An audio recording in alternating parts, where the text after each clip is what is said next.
बिस्मिल्लाहिर्रहमानिर्रहीम, अस्सलामुअलैकुम। आप देख रहे हैं ऑक्सीजन टीवी। मैं हूं मुनीब हामिद और ये है पाकिस्तान सुपर लीग 6 की स्पेशल ट्रांसमिशन। और इस वक्त मैच जारी है कराची किंग्स का इस्लामाबाद यूनाइटेड के साथ। और अभी अभी अभी एक कैच ड्रॉप हुआ है। क्या ये कैच कराची को ले डूबेगा? वेल, ये तो टाइम ही बताएगा। लेकिन कराची ने एक बहुत ही माउंटेनियस स्ट्रॉन्ग जो है टोटल उन्होंने बनाया 190 फॉर 4, और जिसके अंदर बाबर साहब माशाल्लाह से once again star of the batting lineup, जिन्होंने 81 किया 54 बॉल्स के ऊपर। और फिर नजीबुल्लाह ने 71 किया। Very very good total for Islamabad. लेकिन अगर आप लोगों को याद हो कि इस्लामाबाद ने ऑलरेडी एक माउंटेनस जो टारगेट सेट करते हैं, कराची ने इनके साथ जो पिछले मैच में किया हुआ है 197 स्कोर किया था। It was the same condition, Karachi पहले बैट कर रहा था और इस्लामाबाद ने उस टाइटल को उस स्कोर को चेस डाउन भी किया था। बहरहाल इस वक्त पोजीशन ये है कि इस्लामाबाद की 2 विकेटें गिर चुकी हैं, 85 रन है, और यूनाइटेड को चाहिए 106 रन 52 बॉल्स पे, जो कि रन रेट जो है वो कंटिन्यूसली बढ़ता जा रहा है। इसके ऊपर मैच भी साथ साथ हम लोग देख रहे हैं। आप लोग भी हमारी कमेंट्री देखें, हम आपको साथ साथ अपडेटेड भी रखते हैं मैच। और इस ट्रांसिशन ने आज़ाद हम लोग इसकी आगाज करते हैं। हुमायूं नज़ीर ने हमें ज्वाइन किया हुआ है। अस्सलाम वालेकुम हुमायूं। वालेकुम अस्सलाम। और हुमायूं के साथ हमारे साथ मौजूद हैं Irfan Asgar in studio. And well, let's start from Irfan साहब। आप देख रहे हैं मैच इस्लामाबाद का कराची के साथ, और जिस तरीके से हम लोगों ने अपनी प्री ट्रांसमिशन में कहा था कि it's going to be an exciting match, क्योंकि जहाँ तक मुझे लग रहा था कि दोनों साइड्स बैलेंस्ड हैं, और दोनों के अगर हम लोगों के पास्ट एवरेज स्कोर्स भी देख लें अगेंस्ट ईच अदर तो वो 190 प्लस ही हैं। एंड इस्लामाबाद ने चेस भी किया है। तो आपको लग रहा है इस वक्त करंट पोजीशन देखते हुए कि जिस पे इस वक्त जो रिक्वायर्ड रन रेट है वो 12 है, इस्लामाबाद चेस कर पाएगा या नहीं? यार वो इस्लामाबाद तो अभी तो काफ़ी मैच पड़ा हुआ है, वो तो एक बॉल टू बॉल हम साथ एनालिसिस करते रहेंगे। मैं ये देख रहा हूँ कि मोहम्मद वसीम ने बड़ी मार खाई यार, 4 ओवर 52 रन्स, 1 विकेट, 13 की एवरेज। मेरा ख्याल है ये बहुत रेयर है। 10-11 पे हम जो है वो शोर मचा देते हैं कि यार ये तो बहुत ज़्यादा एवरेज है, तो 13 की एवरेज, 13 का इकोनॉमी रेट तो बहुत ज़्यादा है उसमें। नजीबुल्लाह का आज जो है ये अच्छा एक एडिशन था। उसमें बाबर आजम तो कर ही रहे होते हैं, लेकिन अगर हम देखें कि बाबर आजम ने 81 स्कोर किया 54 बॉल्स पे, और उसमें 4 चौके हैं और 3 छक्के हैं, तो 150 की उसकी स्ट्राइक रेट है बाबर आजम का। 7 चौके और 3 छक्के हैं। हाँ, और 150 का स्ट्राइक रेट है। जबकि नजीबुल्लाह ने 42 बॉल्स पे 71 स्कोर किए, इसमें 5 चौके और 4 छक्के, 169.05 का स्ट्राइक रेट है। यार हुमायूं, ये नजीबुल्लाह के बारे में बताएंगे, थोड़ी सी हिस्ट्री क्या है इसमें? ये पहले तो हम इसको इस लेवल पे नहीं देख सके। बिल्कुल, नजीबुल्लाह दादरान अफगानिस्तान के प्लेयर हैं, काफी मशहूर भी थे अपनी हिटिंग के लिए। इससे पहले भी इन्होंने लास्ट टाइम डिस्कशन हुई थी इनके ऊपर पिछले कराची के मैच पे, लेकिन उसमें कोई इतना अच्छा ये कर नहीं सके थे कि दोबारा इनके बारे में जिक्र किया जाए। लेकिन अब आपने इसमें तो बड़ा कमाल। तब उनका पहला मैच था मुल्तान के खिलाफ और मिडिल ऑर्डर में ही आए थे। ये सेकंड फेज में सिलेक्ट हुए हैं, कराची ने इनको पिक किया क्योंकि बाकी प्लेयर्स अवेलेबल नहीं थे, तो फिर आपको री पिकिंग की इजाजत मिली, तो ये नजीबुल्लाह दादरान को पिक किया है। सो आज उन्होंने बिल्कुल अच्छी बैटिंग की, और वो बता भी रहे थे कि पहले मैच में जब मैं आउट हूँ तो वसीम अकरम ने मुझे कहा था कि आप टेंशन ना लें, आप अपनी गेम खेलें और पहले आप जरा वहां जाके थोड़ा सेटल इन करें, क्योंकि हम आपको ऊपर भेज रहे हैं और फिर आपको ऑफकोर्स लूज बॉलें मिलेंगी। तो वो आज यही बताते हैं कि आज 4-5 बॉलें या 10 बॉलें देखी और उसके बाद मुझे पता चल गया कि मुझे बॉलें मिलेंगी, and then he started hitting. और उन्होंने अपनी फॉर्म दिखाई, किस तरह की उन्होंने बैटिंग की। अच्छा, वसीम अकरम ने सुन ले एक मिनट। वसीम अकरम ने जो है ना, यहाँ पे तो नजीबुल्लाह को जो है जब इस जगह पे कर रहे थे जहाँ पे वो मेंटोर है ना वसीम अकरम, तो वो उन्होंने इस पे पूरा बैट्समैन को सारा डिस्कशन कर दिया। नेशनल टीम में जो है वो फिर वो कुछ करता धरता लोग मोहम्मद आमिर को कहते हैं कि तुम वापस आ जाओ, तो उसमें मिडिल ऑर्डर पे क्यों नहीं बात करते वहाँ पे वसीम अकरम के? यार ये मिडिल ऑर्डर बैट्समैन जो है ये हमारे पास काम नहीं कर रहे। हमें ओपनर भी अच्छे मिल जाते हैं, जैसे जैसे भी हैं कुछ कर जाते हैं। मिडिल ऑर्डर जो है वो हमारा वीक रहता है, और उसके बाद हम लोग बॉलर्स में भी माशाल्लाह बहुत एक रैपिड उसमें इंक्रीज़ है, और बड़े अच्छे अच्छे बॉलर्स पीएसएल की वजह से हमें मिले हैं सारे। लेकिन यहाँ पे एक प्रॉब्लम ये आ रही है कि यहाँ पे आप कह रहे हैं कि नजीबुल्लाह को उन्होंने गाइड किया मिडिल ऑर्डर में, तो ये नेशनल टीम में क्यों नहीं गाइड करते? बैक एंड पे नेशनल टीम में इन्फ्लुएंस नहीं कर पाती PCB। तो नेशनल टीम में इन्फ्लुएंस तो उनका काफ़ी है ना? मैं ज़्यादा तो नहीं बोल गया? वसीम अकरम का हमारी नेशनल टीम से कोई ऐसा उनका लिंक या ताल्लुक नहीं, या हो तो फिर हम ये कह भी सकते हैं। और नेशनल टीम में जो हमारे पास लोग हैं उनको ट्राई कर भी दिया, क्योंकि अभी हमारे बैटिंग कोच यूनुस खान है नेशनल टीम में। तो कुछ किंग्स और होते हैं, हमारे कुछ किंग्स होते हैं, कुछ किंग मेकर्स होते हैं, वो साइलेंट होते हैं, वो नजर ही नहीं आते, उनका और ही लाइफस्टाइल होता है। लेकिन इस पे वसीम अकरम की एक स्टेटमेंट आई भी हुई है कि वो जाते हैं, मतलब, लेकिन PCB this he says PCB can't afford me. हाँ हाँ नहीं बिल्कुल, बट आप देखें ना, आप जब आपने नेशनल टीम में बाकी लोगों को चांस दिया तो फिर जो बाकियों का पैटर्न है आप उनको ही करेंगे, वरना आप ओवर शेडो तो नहीं कर सकते। अब नेशनल कोच यूनुस मिसबाह उल हक हैं, यूनुस खान बैटिंग कोच हैं, सो उनकी अभी चलेगी टर्मिनोलॉजी। और वो जो उन्होंने सारे जो हमारे थे मिडिल ऑर्डर में हमने ट्राई कर भी लिए, हमने देख भी लिया, कुछ देर चाह, इफ्तिखार, आसिफ अली, अब आदम खान आए हैं जिनको लोग क्रिटिसाइज करें, मेरा ख्याल उनका आना बनता था। और उसके अलावा सारे लोग ट्राई हो चुके हैं, हैदर अली भी आ गए हैं। सो अब हमारे मिडिल ऑर्डर में यही है, हमारे पास नजीबुल्लाह ज़ादरान जैसा प्लेयर है नहीं, अगर हो तो हम उनको बैक भी करें। तो जो उनके पास अवेलेबिलिटी है उन्होंने उसके हिसाब से देखा है। नजीबुल्लाह ज़ादरान अफगानिस्तान के प्लेयर हैं, इसलिए उनको उन्होंने वहाँ सेटल इन किया है। बट ओवरऑल अगर आप देखें तो थोड़ा सा फर्क है हमारे मिडिल ऑर्डर में और जो बाकी जगहों पे मिडिल ऑर्डर में लोग अवेलेबल हैं। सो इधर मैं वसीम अकरम को कुछ कह नहीं सकता। और मिडिल ऑर्डर बाकी मुल्कों का तो बड़ा स्टेबल है और बड़ा उस पर काम किया जाता है, हम लोग सिर्फ ओपनर्स और टेल एंडर्स पे काम करते हैं, ऐसा ही है। में हमारे पास हमारे सीनियर जो अभी तक मौजूद हैं, वो सीनियर रिटायर होंगे तो शायद पीसीबी की आंखें खुलें कि ओ यहाँ मिडिल ऑर्डर भी था, यहाँ पे भी फोकस करना चाहिए था हम लोगों को। हम सो सॉरी, आजम खान को ले आए और मोहम्मद आमिर को हम लोग वापस लेकर आने की कोशिश कर रहे हैं।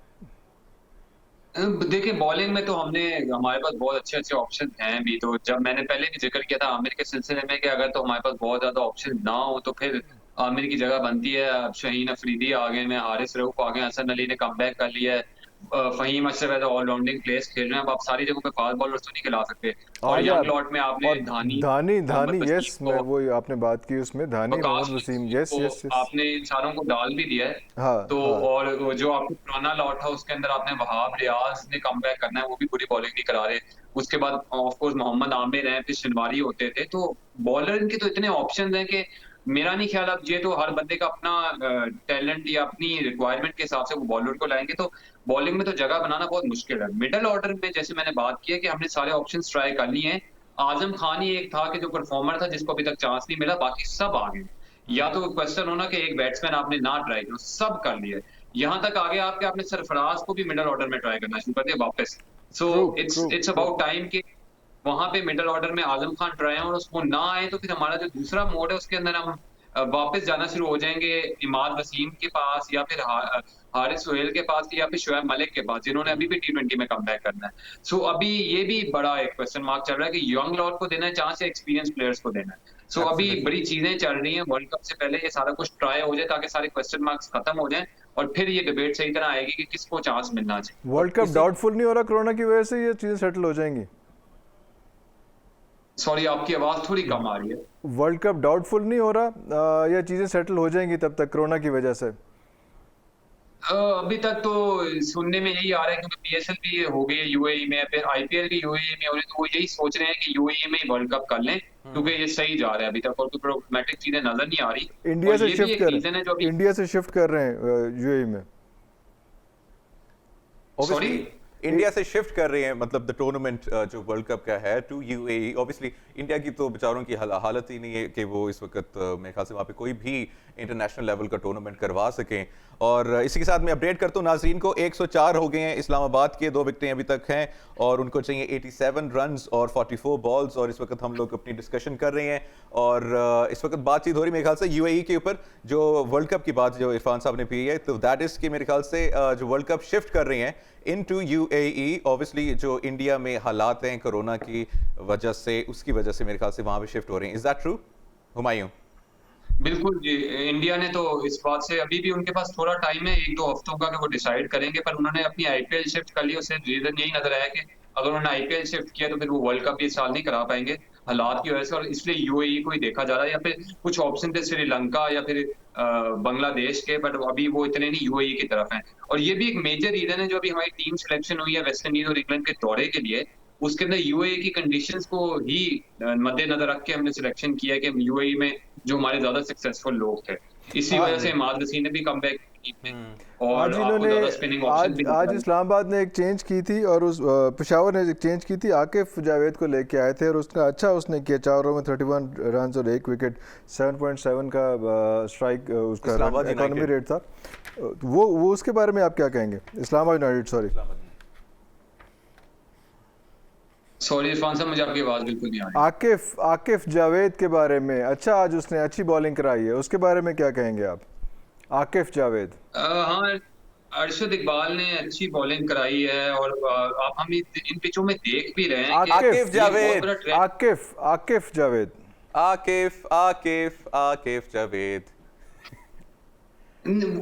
मैं इन पिचों के बारे में थोड़ी सी यही बात करना चाहूंगा कि इन पिचों में हो ये रहा है कि पहले हमें सुनने में आ रहा था कि यूएई के अंदर अब जाएंगे तो स्पिन ज्यादा काम करेगा, पर नजर ये आया है कि ये पिचें कुछ बहुत ही डिफरेंट खेल गई हैं और अब सारी टीमें वापस फास्ट बॉलिंग की तरफ आ रही हैं।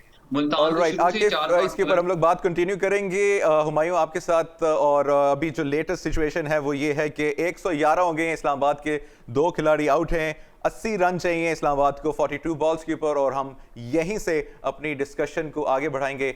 यहाँ पे लेंगे हम ब्रेक, आप सब ने कहीं नहीं जाना क्योंकि मैच अभी जाए और हमारी ट्रांसमिशन भी जारी है। छोटी सी ब्रेक के बाद वापस आते हैं।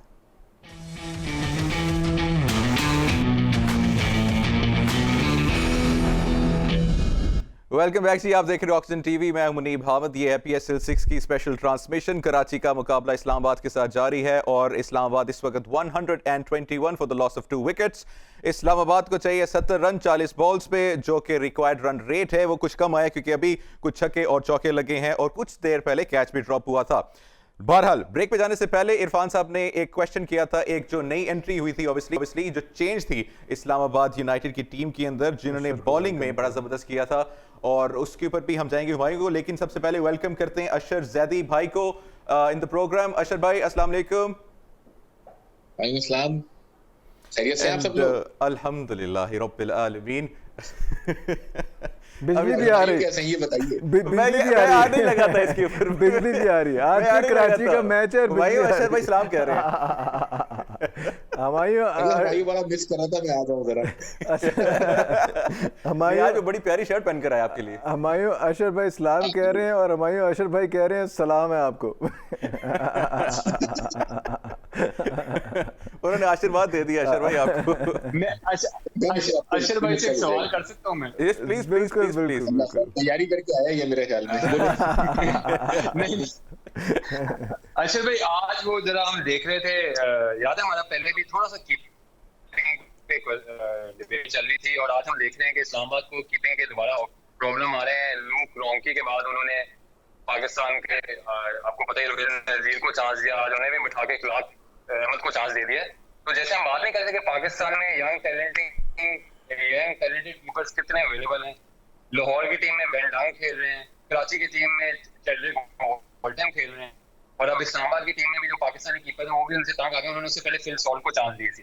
तो वही वाली बात वापस करते हुए कि कीपिंग के ऑप्शन ही हमारे पास बहुत कम है, और वो वाली बात को कंटिन्यू करते हुए कि अगर सरफराज भी क्वेटा से चले जाए तो वहां पे भी कीपिंग के ऑप्शन आजम खुदानी बोलेंगे जो आपके दूसरे फेवरेट नहीं लगते। तो ये थोड़े से वो स्टैट्स पुराने वाले वापस आ रहे हैं अगर आप देखें। अच्छा, हुमायूं ने बड़ी वैलिड पॉइंट की है कि PSL में हमें कोई कीपिंग जीनियस जो है या कीपिंग टैलेंट वो हमारे पास अभी नहीं आया। ये बात तो चलो मैं आपसे मानता हूँ, ऑफ एंड ऑन तो है, लेकिन भाई वही बात है ना कि हम जब PSL को देख रहे हैं तो कीप इन माइंड कि PSL एक फ्रेंचाइज क्रिकेट है, एक सेठ की टीम है। सेठ अपना पैसा लगाता है और सेठ को रिटर्न चाहता है। ये सेठ को बहुत कम सेठ है जो प्लेयर डेवलपमेंट की तरफ जाते हैं, ठीक है, बहुत कम है। हम कह सकते हैं कि लाहौर वाले थोड़ा बहुत करते हैं, बाकी लोग जल्मी वाले हल्का फुल्का करते हैं, लेकिन सेठ इन्वेस्टमेंट देखता है, तो वो इन्वेस्टमेंट पॉइंट ऑफ व्यू से बंदा लाता है। और हाँ, आजकल की T20 क्रिकेट में इस आइसिंग ऑन द केक के कीपर भी अच्छा हो, वो लंबे लंबे शॉट भी मारता हो, दोनों में से एक चीज होगी तो आप नहीं चल पाओगे।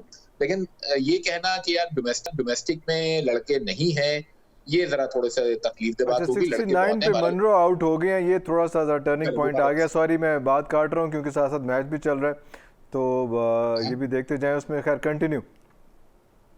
अच्छा, अब आपने सरफराज की बात की तो एक मुझे वाकया इरफान भाई अभी याद आ रहा है। जब लास्ट पाकिस्तान में पीएसएल हो रही थी तो मैं अपने एक दोस्त के साथ गया सरीना होटल इस्लामाबाद में, सरफराज से मुलाकात हुई। अब सरफराज से पुराना याराना आए खड़े हुए, तो मैंने सिर्फ सरफराज को तंग करने के लिए कहा, मैं कहा कैप्टन क्या बात है यार, बड़ा वजन कम कर लिया, चैंपियंस ट्रॉफी में वर्ल्ड कप में तो तरह मोटे थे, बिल्कुल दुबले हो गए। अब इरफान भाई, सरफराज वो लड़का जिसको बचपन से हमने देखा, सुबह शाम उससे हंसी मजाक होता था, ठीक है, उसका झुंझलाया का रिप्लाई आया, यार अजीब सा मेरे पीछे पड़ गए, वजन है तो प्रॉब्लम है, वजन कम कर लिया तो प्रॉब्लम है। मैं भी एक किस्सा सुनाता हूँ। मैं अभी आप ये बात पूरी कर लें तो मुझे भी एक आमद हुई है। हुमायूं और मुनीब, मैं क्या कहना चाह रहा हूँ, माइंडसेट जो मैंने लास्ट टाइम कहा था ना, कि जो पीयर प्रेशर आप लेते हैं, साइड का प्रेशर लेते हैं, और जैसे हमने पहले कहा ना कि पहले मैच में वो अपने रिवायती कराची की गली क्रिकेट वाले स्टाइल में था कि तू क्या कर रहा है, अभी ये कर रहा है, तो सब लोग पीछे पड़ गए कि यार ये कोई तरीका है, आप नेशनल लेवल पे आ रहे हैं, लोग कह रहे हैं, तो कहां से दुआएं करा कर आए। अच्छा सॉरी अशर, एक बीच में सॉरी बात काटनी पड़ी। सिचुएशन ऑड है, मनरो आउट हो गए थे, लेकिन वो वेस्ट हाइट की बॉल थी तो वो उनको आउट की बजाय जो है वो कैच आउट की बजाय उनको फ्री हिट मिल गई है। फ्री हिट मिल गई है। साथ साथ आई एम सॉरी, मुझे बात काटनी पड़ी क्योंकि बॉल टू बॉल हम साथ डिस्कशन भी करते जाएंगे उसमें। पता नहीं कहां से काटा है, बात तो छोटी बात है, छोड़ो उसको। ठीक है, तो हुमायूं का जो फेवरेट टॉपिक है सरफराज का, तो मैं वही कह रहा था कि उसने जो इतना प्रेशर साइडों से लिया, लोगों की बातें सुनी, मैंने पहले कहा साथियों से दोस्ती की, ट्विटर पे बैठा, सब कुछ, उस सब चीजों ने ना उसकी अपनी शख्सियत को खत्म कर दिया। True. जो सरफराज था, जो फाइटर क्रिकेटर था, जो बिटर होता बैटिंग एबिलिटी थी, वो टोटली उसके अंदर से खत्म हो गई है इन चीजों की वजह से। तो चलो मैं अपनी हुमायूं उसने जो बात की था उसको थोड़ा सा रिट्रैक्ट करता हूं कि कुछ अरसे गैप ले लो। हर दुनिया का बड़े से बड़ा आर्टिस्ट हो, प्लेयर हो, कुछ हो, वो कहीं ना कहीं डाउनफॉल पे गैप लेता है, जिसको अंग्रेजी के मोटे अल्फाज में कहते हैं कि रिफ्रेश योरसेल्फ, और सब कुछ करके तो आता है। यही चीज अगर सरफराज कर ले तो he will be a different player. क्या हुआ भाई? छक्का लग गया भाई, छक्का। प्लीज कंटिन्यू सरफराज के साथ। जिस बॉल पे आउट हो गए थे इस बार मैंने नहीं काटा। आप उधर से छक्का मारे, आप उधर से छक्का मारे, इस्लामाबाद उधर से छक्का मार रही है। इरफान भाई ये सब छोड़ें, इस पे क्या आपके पास इनसाइड खबरें हैं कि हसन अली वापस जा रहे थे तो बेगम ने कहा चल वहीं पर रह, बेहतर है, यहाँ पर आके क्या करेगा? यार मैं ये मेरी बेटी जो है बड़ी बड़ी बड़ी बड़ी डाई हार्ट फैन है उसकी, हसन अली की, तो इसलिए मैं इनके साथ खासतौर पे हसन अली के साथ, और मैं हमारे कुछ अच्छे दोस्त भी हैं ज़ुखरुफ वगैरह जो वहाँ पे उनकी टीम के साथ हैं, तो मैं उनके साथ राब्ते में भी रहता हूँ अपनी बेटी की वजह से मजबूरन कि यार वो हसन अली की बहुत डाई हार्ट फैन है, उसकी बेटी को भी फॉलो कर रही है। ज़ुखरुफ से अभी बात भी हुई है मेरी मैच के दौरान। अच्छा तो वो स्क्रीन पे आया था, मैंने कहा मैंने उनसे मैच की तो नहीं बात की, मैंने कहा आप स्क्रीन पे आ रहे हैं, ज़ुखरुफ जरा थोड़ा सा वजन कम करें, आपसे ज्यादा मुझे आपका पेट नजर है। हम काफी आज की मैच तो पूछ लो यार कि हुआ क्या भाई कि अच्छा खासा, तो जितना इसको कमेंटेटर्स के वो परेशान थे, तो जितना इसको सीक्रेटिव रखने की कोशिश की थी, जितना इसको सीक्रेटिव रखने की उसने कोशिश की थी, वो जब उसने रिटर्न मारी तो उसने सारा बता दिया, मेरी वाइफ ने मुझे इजाजत दे दी है। हाँ, तो वो सिचुएशन भी यही हुई थी, और मैं अपने घर में बेगम साहब से भी बात कर रहा था कि ये बिल्कुल कहानी घर घर की ये चल रही है कि मुसीबत पड़ी हुई थी कि तुम आते क्यों नहीं, मेरी तबीयत ठीक नहीं, तुम आते नहीं, तुम आते क्यों नहीं। उसने कहा अच्छा मैं आ रहा हूँ, अब कोई जरूरत नहीं आने की। ये बहुत सिंपल है, वो भी सादा था, उसने कहा चलो ठीक है, हर किसी के साथ होता है। लतीफा सुना होगा ना कि एक महफिल में एक बेगम ने अपने शौहर को उंगली के इशारे से बुलाया। जब शौहर आया तो कह रहे जी क्या काम है, कह रही मैं सिर्फ उंगली की पावर चेक कर रही थी। और इस मेरे ख्याल से वो सादा रह गया जिसने कहा चलो ठीक है मैं नहीं आता, फिर मैं फिर नहीं आता उसमें। हाँ, उसमें आके बेइज्जती करानी। ये बीएसएल में कुछ ना कुछ एंटरटेनमेंट रहती है, आपको मानना पड़ेगी ये बात। नहीं बिल्कुल एंटरटेनमेंट ढूंढ लेते हैं। कल के हमें इस्लामाबाद और लाहौर के मैच में भी काफी एंटरटेनमेंट थी। जी बिल्कुल, वो भी काफी एक्साइटिंग था। लाहौर वापस अपनी पुरानी फॉर्म में आ रहा था, उनका मिडिल ऑर्डर फिर एक दफा से कोलैप्स कर गया, और पुराने लाहौर भी आपको बहुत ज्यादा दोबारा। ओके, अब अपडेट ये है नाजरीन और सारे हमारा जो है, इस वक्त यूनाइटेड को 57 रन चाहिए 36 बॉल्स पे, और जो रन रेट है वो कम आ चुका है। अशर भाई, how do you see this? यहाँ पे अगर कराची को ऑब्वियसली अगर वो ये मैच हार जाते हैं तो वो टाई में आ जाएंगे, मेरे ख्याल से इन कंपटीशन आ जाएंगे मुल्तान सुल्तान्स के साथ to in for the survival in the tournament. तो इस पे आप क्या कहते हैं? इंटरेस्टिंग, जितना आखिरी लम्हे तक पता नहीं चले कि कौन सी टीम आगे जाएगी नहीं जाएगी, कौन कटेगी, it makes that much more excitement in the tournament. बहरहाल अभी टाइम बाकी है, लेट्स सी क्या हो जाता है। लेकिन यार मुल्तान की भी जो परफॉर्मेंस रही है लास्ट मैचेस में, और एक बात जो बड़ी अच्छी आ रही है इरफान भाई, आप देख रहे होंगे कि अब थोड़ी क्या अच्छी खासी हमें पार्टनरशिप्स देखने को मिल रही हैं। बैट्समैन आर जेलिंग इन। अब मैं लास्ट टाइम पे जाऊंगा इरफान भाई, फिर मेरी टांग खींचेंगे कि तुमने कहा था कि बड़ी टॉप लेवल की जो बॉलिंग है वो यहाँ पर हो रही है, लेकिन यह मामला बिल्कुल डिफरेंट हो रहा है। बैट्समैन जो है वो चढ़ते आ रहे हैं, लेकिन सर ये भी देखिए ना कि आप बॉलर्स के लिए कितनी मुश्किल जिंदगी बना देते हैं। टर्फ भी फ्लैट होती है, आउटफील्ड भी फास्ट हो गई, बाउंड्री भी आप छोटी कर देते हैं। Right, absolutely. अच्छा अशर भाई, एक चीज़ है जो कि मैं आपसे डिस्कस करना चाहता हूँ, एंड इंक्लूडिंग हुमायूं, हमें ये कुछ अपडेट्स मिली हैं कि मोहम्मद आमिर का रिटर्न पॉसिबल बनाया जा रहा है टू द नेशनल टीम। अशर भाई, ठीक है। अच्छा, मेरा सवाल है कि व्हाई, व्हाट्स द नीड? ये मेरा भी था, ये मेरा मेरा हुमायूं का भी था उसमें। हुमायूं का जरा अच्छे बच्चों की तरह था, मैं डायरेक्टली आया था। मैंने तो आपको एक्सप्लेन कर भी दिया है कि अभी गिवन लॉट में तो मेरा नहीं ख्याल जगह बन रही है। ये पहले डिस्कस कर चुके हैं, ये डिस्कस कर पहले हमने चुके हैं। वांटेड टू हैव अशर भाई's हाँ, ओपिनियन। मैं अशर का ओपिनियन भी ले रहे ना उसमें। आज उसने जूस का डब्बा भी नहीं पकड़ा हुआ, सच सच बोल रहा है। इट्स गुड टू नो कि मैं और हुमायूं किसी चीज पे तो एक साथ हैं। चलो अच्छी बात है यार, खुशी हुई। नहीं कल फिर फ्रेश जूस पकड़ोगे कल तो फिर तुम फिर मुकर जाओगे। प्रोग्राम के लिए जरूरी है वो। तो अच्छा, वही बात हुमायूं ने तो ये बात कही है, तो आई वुड सेकंड इट कि भाई इतने लड़के आ रहे हैं यार, उनको ग्रूम करो। एक बाबा जो बेचारा पता नहीं कितना खेल पाएगा। और मैंने अगेन कहा लास्ट साल भर में आप कोई परफॉर्मेंस मुझे याद दिला दो जो आपने देखा हो कि यार, अब अगेन वो प्रॉब्लम ये होती है ना कि आमिर जैसे प्लेयर इतना हाई स्टैंडर्ड ऑफ एक्सपेक्टेशन रख देते हैं कि फिर हर दफा वही परफॉर्मेंस देखना चाहते हैं। तो आपको एक आध परफॉर्मेंस बता दी कि उसने मैच जीता, इतने यंग लड़के आ रहे हैं, उनके सोचे आमिर से गए यार, वो कैरेबियन प्रीमियर लीग हो रही है और अमेरिका में इतना जा रहा है, समी और बाकी लड़कों से पूछे, वहां पर उसकी सेटलमेंट हो जाएगी। पाकिस्तान टीम नहीं sir, there is no need. और वही बात है, जब आप मिसबा से और वकार भाई से इतनी चपकलिश करके टीम से बाहर हुए हैं, तो या तो फिर हम ये समझे कि मिसबा और वकार भाई का शायद टेन्योर कहीं एंड हो सकता है, और उन्होंने कहा कि मैं इस मैनेजमेंट के साथ नहीं खेलूंगा। तो फिर आके इतनी बदमजगी के साथ आप कैसे खेलेंगे? वो रूठी हुई बहू अगर ससुराल वापस आ जाएगी तो वो जो हालात है तो वो तो अच्छे नहीं होंगे। रूठी हुई बहू के साथ पर जो सलूक होगा फिर वो भी मेरे ख्याल से पूरी दुनिया को ही पता है, और PCB is known for that. अच्छा, मैंने उस वक्त कहा था कि मैं एक वो सरफराज वाला किस्सा सुनाऊंगा, तो मुझे प्लीज ब्रेक में 2 मिनट रह गए तो मैं वो करके फिर ब्रेक पे चलते हैं, उसके बात करते हैं। अभी जब मैं तो कहूंगा कि अपना मोहम्मद आमिर से बहुत अच्छा बॉलर जो है ऑलराउंडर पे उमैद आसिफ है। वो कंटिन्यूअसली 5 साल ये अशर भाई ये सरफराज निकलने दें, ये सरफराज निकलने तो ये आमद हुई भी है। अभी ब्रेक के बाद बताएंगे। जी प्लीज कैरी ऑन। हाँ, वो बात डिस्कस करते हैं। अच्छा, वो उसमें हुआ ये था कि हम एक और चैनल में थे, वहाँ पे काम कर रहे थे, और बड़ा हेड्स ऑन क्रिकेट पे हम जो जा रहे थे, न्यूज़ चैनल था लेकिन हम हेड्स ऑन क्रिकेट पे जा रहे थे। तो वहाँ पे हमें पता चला कि जी सरफराज को इन्होंने चूज़ कर लिया। वर्ल्ड कप से वापसी हुई और क्या सिचुएशन हुई टूर्नामेंट के बाद, उन्होंने कहा जी सरफराज को हम कैप्टन चूज़ कर रहे हैं उसमें। अच्छा, मैंने अपनी टीम को कहा वहाँ पे कराची वालों को कि यार देख लें, सरफराज को पढ़ के उसका इंटरव्यू कर लें, उसको मुबारकबाद दे दें। तो मुझे जो है वो एक पीसीबी के हायब की कॉल आई कि यार देखें, अभी मैं पता नहीं है कि सरफराज को हमने कितना चलाना है, तो प्लीज़ इसको ज़्यादा ना चढ़ा देना। अब मैं हायब का ऑब्वियसली नाम तो नहीं ले सकता, लेकिन ये उस टाइम की बात जब चाहे सरफराज नया जो उसका कैप्टन बना उसमें। तो जब अपने ही लोगों की पीसीबी में उसको कैप्टन बना रहे हैं, क्योंकि पब्लिक प्रेशर बहुत ज़्यादा था और इसकी फॉलोइंग बहुत ज़्यादा चल रही थी उस वक्त, अच्छा स्कोर करके आया हुआ था, ये अच्छी कीपिंग की हुई थी, तो साथ के बना तो रहे हम, लेकिन मुझे मीडिया को कह रहे थे कि ज़्यादा ना चढ़ा देना, क्योंकि हमें पता नहीं है कितने दिन हम करेंगे इसको लेके चलेंगे। वो अल्लाह का शुक्र है, फिर माशाल्लाह वो काफ़ी लेके चला और सारा कुछ हुआ। तो अब उसकी सिचुएशन जो बिल्कुल ऑड आ रही है।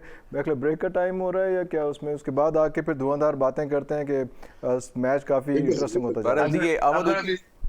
ये आमद हुई थी सरफराज की, और ऑब्वियसली पीसीबी और सरफराज बेहतर जानते हैं, और मोस्ट इंपॉर्टेंटली मेरे ख्याल से सरफराज अहमद अपने ऊपर कितना वर्क करेंगे उससे बहुत डिपेंड करता है। बहरहाल जी, कराची और इस्लामाबाद का मैच है और इस्लामाबाद को 50 रन चाहिए 31 बॉल्स के ऊपर। आपसे मिलते हैं ब्रेक के बाद।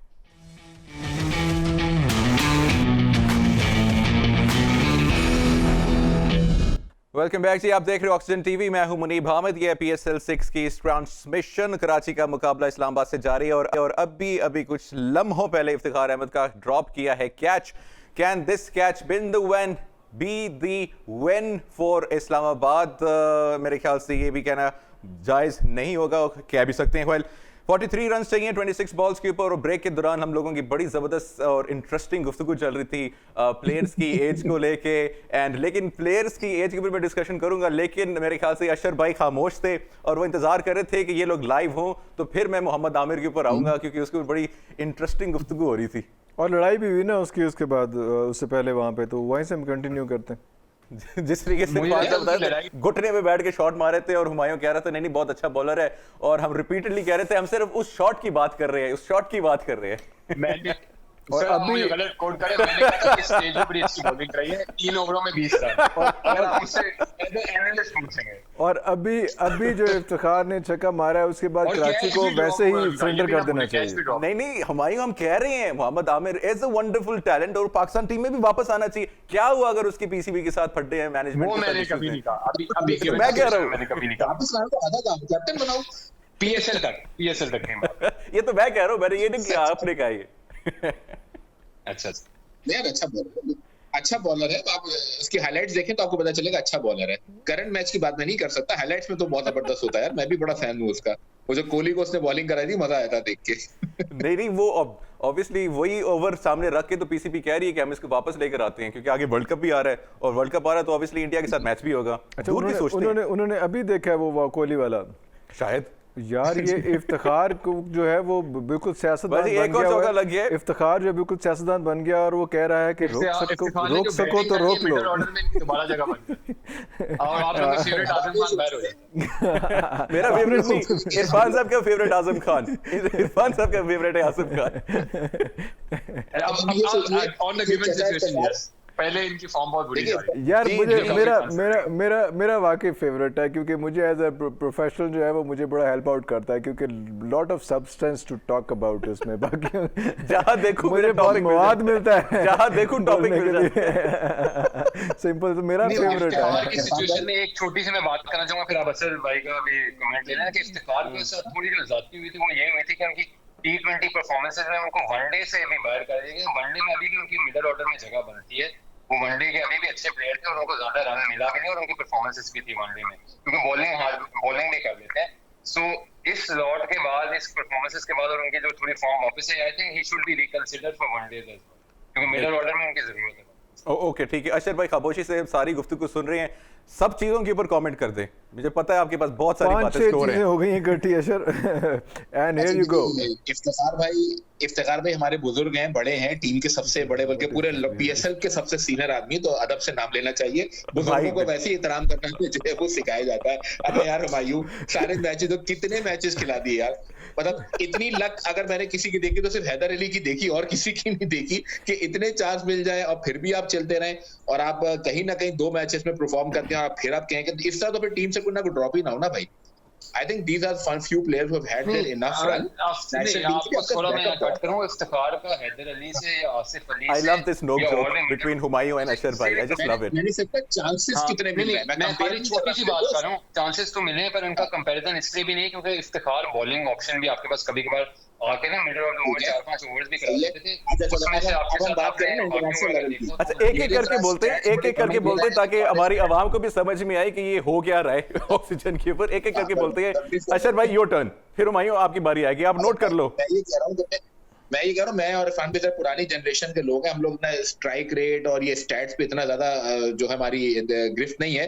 जरा मुझे बता दो कि जितने मैचेस तुम्हें इफ्तिखार चचा को खिलाए, मैं चचा नाम लेता हूँ, बड़ा बुजुर्ग है मेरे वो एहतराम से, तो जितने मैचेस तुमने चचा इफ्तिखार को दिए हैं, अगेन मुझे याद दिलवा दो कितनी दफा वो टीम के काम आए। बताओ हुमायूं, यार इतने चांसेस, इस चांसेस अगर छक्का मार के वो T20 सीरीज उन्होंने हमें जिताई थी, वरना वो हम हार गए थे न्यूजीलैंड के अंदर, अगर आपको याद हो। उसके बाद उन्हें 3-4 रन, 2 या 3 रन मिले हैं साउथ अफ्रीका के खिलाफ, जिसके अंदर सारी बैटिंग लाइनअप कोलैप्स की है और इफ्तिखार इंक्लूडिंग, और जिसकी वजह से वो सही T20 से बाहर हुआ। अशर भाई हुमायूं ने आपको भी बुजुर्ग कह दिया, अगर आपको याद हो। नहीं, मैं तो ये कहना चाह था कि जितने चांसेस इफ्तिखार चचा को मिले हैं उतने अगर इरफान ताया को मिले होते तो वो भी बड़ा अच्छा खेल लेता। खेलना आ जाता। आसिफ अली को भी मिले, आसिफ अली को भी मिले, हैदर अली को भी मिले, खुशदिल शाह को भी मिले, सबको मिले हैं ना।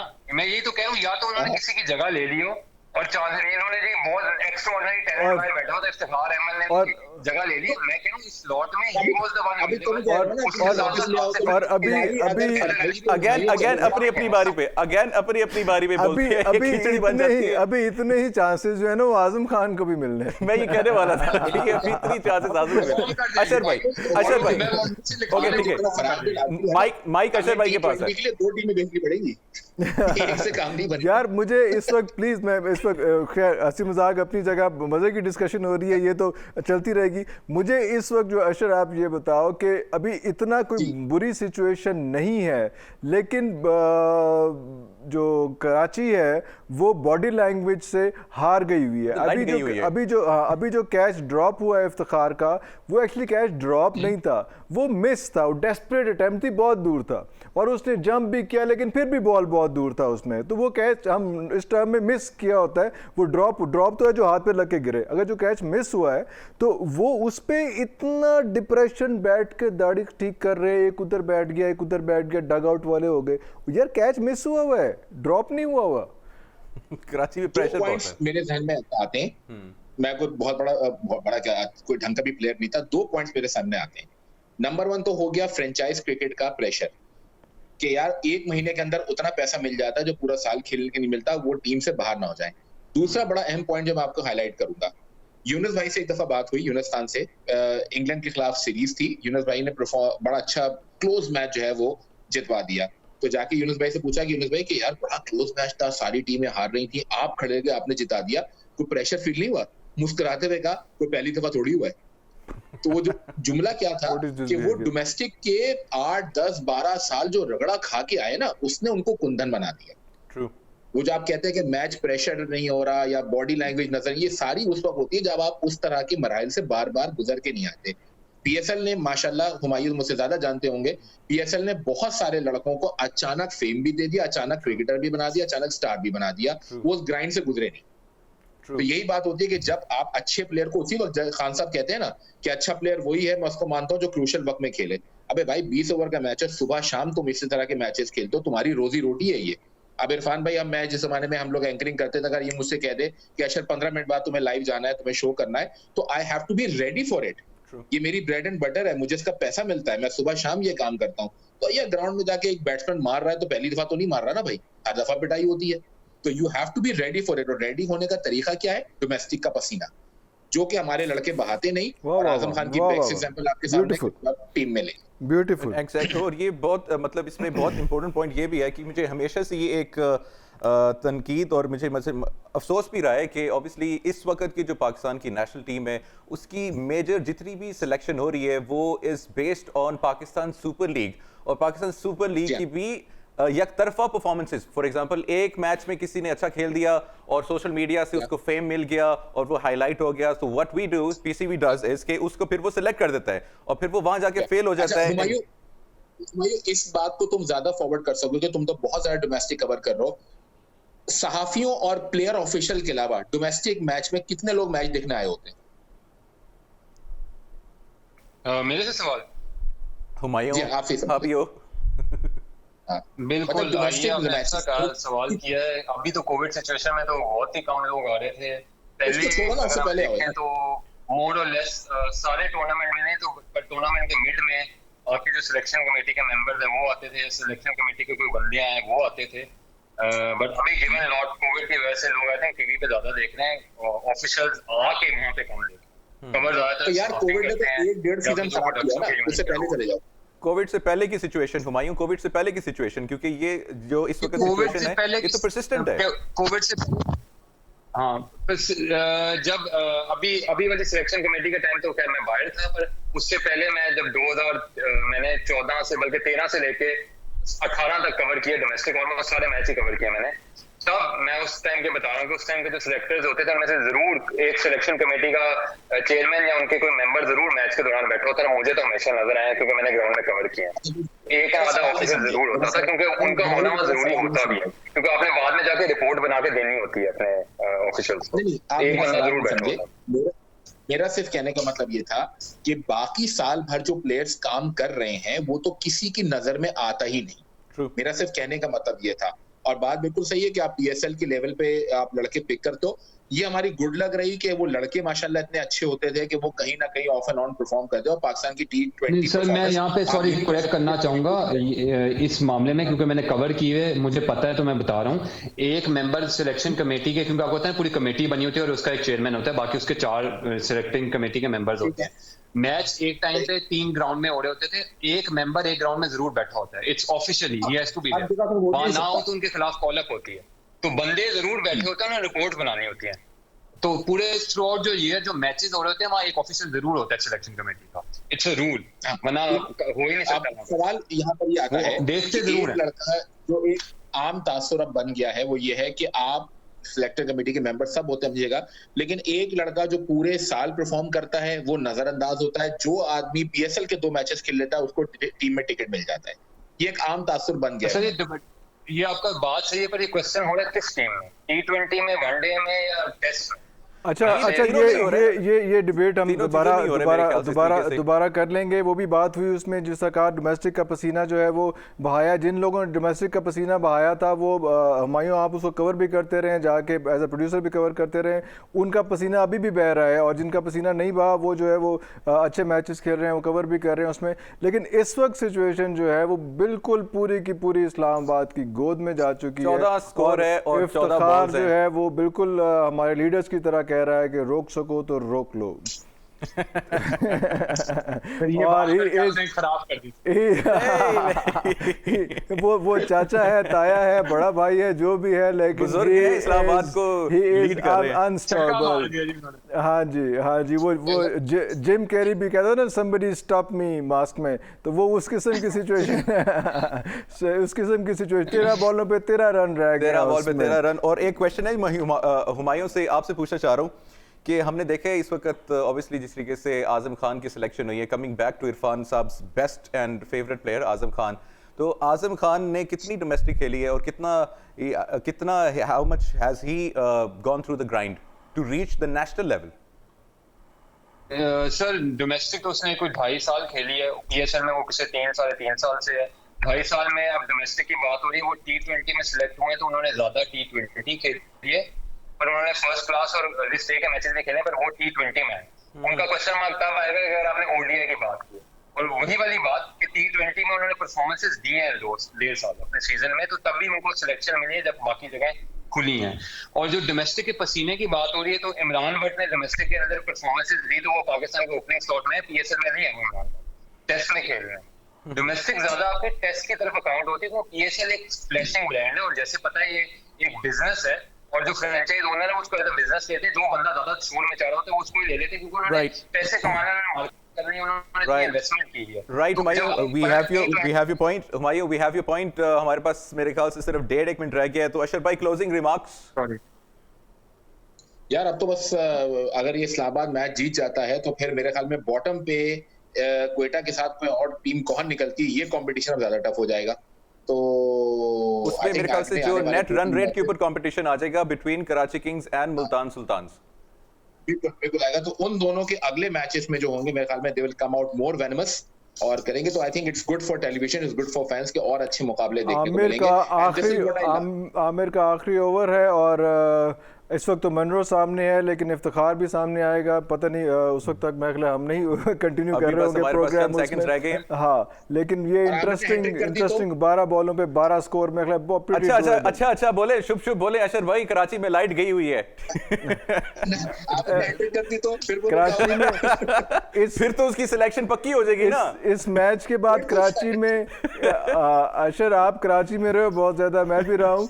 ऐसे मौकों पे जो है ना वो कुछ और लोग थे जो लाइट चली जाती होती थी, आपको याद है ना? बहरहाल जी, लाइट चली जाती होती थी। और देखते हैं इस वक्त इस्लामाबाद यूनाइटेड की लाइट जाएगी या कराची किंग्स की लाइट जाएगी। सिचुएशन ये है कि इस्लामाबाद को चाहिए 8 रन 11 बॉलों के ऊपर, और इस वक्त इफ्तिखार अहमद खड़े हुए हैं और कॉलिन मनरो भी खड़े हुए हैं, और हमारा टाइम हो चुका है प्रोग्राम की क्लोजिंग का। मैच हम भी मैच देखते हैं और Islamabad United looks in a position कि they are certainly going to win this match. और इसी तरीके से जब मैं ये बोल रहा हूँ एक और चौका लग गया तो ये कंफर्म हो चुका है। खत्म होने से पहले हुमायूं ये ओवर पूरा देख के जाना यार आमिर का। हुमायूं को आमिर ने फॉलो भी किया हुआ है ट्विटर के ऊपर। This is all. आप कह रहे हैं कि वो कुछ करे, वो आमिर सुपरमैन नहीं है। बहरहाल जी, ladies and gentleman, Humayun and Ashar भाई, thank you very much for joining us. This is all we have for you tonight. अपना ख्याल रखिएगा। अल्लाह हाफिज।